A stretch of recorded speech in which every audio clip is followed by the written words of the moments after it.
Simone Poimonou qui a fait un travail de synthèse formidable il n'y a pas longtemps. La décision de faire cette coulée verte a été prise finalement en 1985 et mise en œuvre entre 88 et 89 à peu près. D'accord.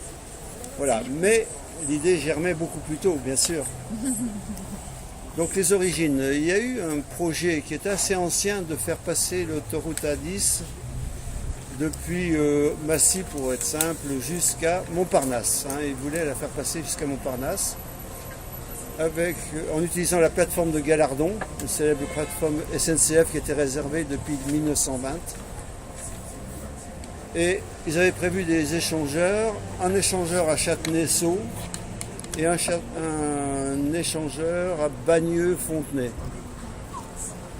Voilà, moi j'habitais l'avenue Foch à Fontenay, entre Bagneux et... Donc on s'est senti tout de suite sensibilisé. C'est clair. Et d'autre part, donc je le dis un petit peu dans la vidéo, à l'époque j'étais au PSU, et donc au PSU en 72, C'est-à-dire PSU? Parti Socialiste Unifié. C'est un parti qui a disparu ensuite, mais qui était une dissidence du PS à propos de la guerre d'Algérie. Bon, on va pas refaire l'histoire, mais donc c'était un parti. Et on réfléchissait, on avait quand même des côtés écolos, puisqu'on réfléchissait sur le problème des autoroutes en région parisienne, des transversales, des radiales. Et donc on avait commencé à faire un tract que j'ai là, qui est de la même époque. Et quand Poimonou a appelé à la première réunion publique, on y est allé. On était dans le comité d'action, on était 3 du PSU, donc sur les 13. Donc on était à cette réunion publique et il a été décidé par tous les participants de faire un comité d'action. On a appelé ça un comité de défense. Donc, bon, ce que disaient les participants a priori, c'était on ne veut pas d'autoroutes qui vont nous perturber la circulation et perturber la vie des habitants. Voilà, et le PSU on rajoutait en plus, mais on était d'accord évidemment sur ces bases-là, que bon, c'était un problème de société, de faire des autoroutes entre des lieux de travail et des lieux d'habitation, des lieux de consommation. On découpe la ville et disons la zone en quartiers qui sont pas, c'est pas très sain quoi, tout ça. On pense qu'il fallait rester des activités économiques sur les lieux d'habitation et puis la consommation au même endroit, éviter les grandes surfaces, les méga surfaces, les hypermarchés. Voilà, donc mi-72, création de ce comité de Fontenay-aux-Roses. Donc c'était Fontenay-aux-Roses, la première action. Le président était Louis Poimonou, dont vous avez peut-être entendu parler, et qui a mené cette action de bout en bout. C'était un architecte, mais qui avait beaucoup d'idées d'urbanisme. Donc c'est pourquoi il réfléchissait vraiment sur des schémas directeurs de la région parisienne. Et il avait des analyses de ce qu'avait fait Delouvrier en 65. C'est toute une réflexion un peu globale sur effectivement l'urbanisme de la région. Et puis il y avait un bureau de 13 membres au départ. On a été 13 membres qui avons travaillé toutes ces années. À la fin, quand je suis parti, il y en avait d'autres qui étaient partis aussi. Il y avait quelqu'un qui s'appelait Jean Macheras dans ce comité qui était très important parce qu'il avait beaucoup d'idées. Et puis il a émigré dans le 14e, pratiquement à la même période, 75. Et il a fondé le comité de défense du 75.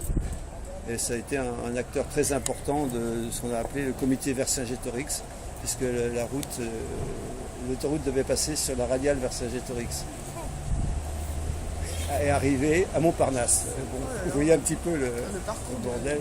Ça nous semblait tellement évident qu'il fallait empêcher cette autoroute de passer et de s'écouler autrement. Alors, il y a d'ailleurs les idées qui ont été prises de passer par la 118 et par la 6. C'est un peu ce qui s'est fait finalement.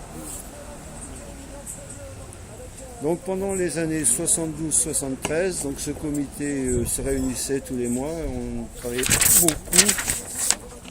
Il y avait beaucoup de discussions avec l'administration, avec la DDE, avec les ministères.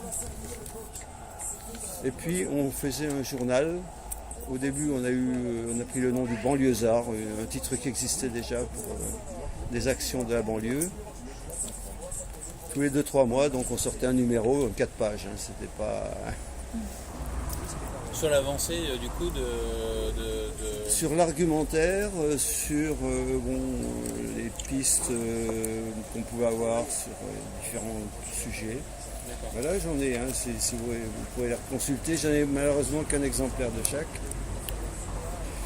Ensuite, il y avait beaucoup de contacts avec d'autres associations qui se sont créées naturellement. Hein. C'est pas nous qui les avons obligatoirement suscités. Enfin, à Sceaux, ils étaient très actifs, ainsi qu'à Châtenay-Malabry. Là, il y avait une association à Sec qui a été très active, hein, très positive. Chacune avec sa caractéristique. Hein. Bon, on n'était pas toujours sur la même ligne, mais en gros, on ramait dans le même sens. Et puis, on a pris des contacts avec les municipalités, les autres municipalités du parcours. On avait en face de nous, à Fontenay-aux-Roses, M. Dolivet, vous avez peut-être entendu son nom, puisque je crois qu'il a laissé une sur rue. la rue, Ouais. Mais qui n'a laissé que de très mauvais souvenirs pour nous. Hein. C'est le seul qui est resté ferme pour l'autoroute jusqu'au bout. Alors que toutes les autres municipalités se sont déclarées avec nous. Ah oui, c'est que ce soit Antony-Sceaux, et puis les communes du Nord, Châtillon, Malakoff. On s'était communistes, ils étaient beaucoup plus virulents naturellement. Mais c'était très sympa parce qu'on faisait des réunions ensemble pour préparer les argumentaires. Et en 1974, donc, il y a eu une phase qui a été plus offensive, plus active. Donc c'est là que tous les maires se sont déclarés. Je me rappelle d'une réunion à Châtenay. Donc il y avait Vons qui nous avait, le maire, M. Vons, qui nous avait accueillis, qui avait accueilli toute cette réunion. Et nous, on était chauffés, on connaissait parfaitement les dossiers. Alors le maire de Malakoff, il me dit « Ah, vous m'avez damé le pion, vous savez bien, c'est bon. » Enfin, ils étaient contents, quoi. Mais ils n'étaient pas aussi au courant que nous, c'est normal. Hein. On avait déjà du travail. Et là, il y a eu un premier meeting à la Mutualité en mars 1974, un bon meeting au Grand Métinge. Et puis, il y a eu 2 belles manifs sur Paris. Porte de Vanves et Porte d'Orléans. La Porte d'Orléans, on avait trouvé un truc génial, c'était de partir de la Porte d'Orléans, d'aller jusqu'à Alésia et de tourner. On bloquait la rue dans les 2 sens. Il y a eu quelques automobilistes pas très contents, mais bon, nous, on manifestait. Voilà. Cette artère est juste primordiale. C'était aussi contre l'autoroute, contre l'automobile, hein, il y avait un petit peu de ça aussi. Déjà à l'époque. Ouais. Ah oui, on était déjà... Oui, quand je vois Vélorussion, Jean Macheras a écrit un bouquin, c'est la Vélorussion, assez réfléchi. Et on fait... il y a un lien entre la Vélorussion et puis le nom Vélorussion, peut-être probablement. Il avait utilisé ce mot qui n'existe pas quand même normalement, mais il avait utilisé, il a écrit un petit bouquin. Et d'ailleurs, il a fait aussi, c'est un bon écolo. Il a écrit aussi, grosso modo, un truc sur l'automobile dans Paris. Et c'est le plan qui a été mis en œuvre ces dernières années.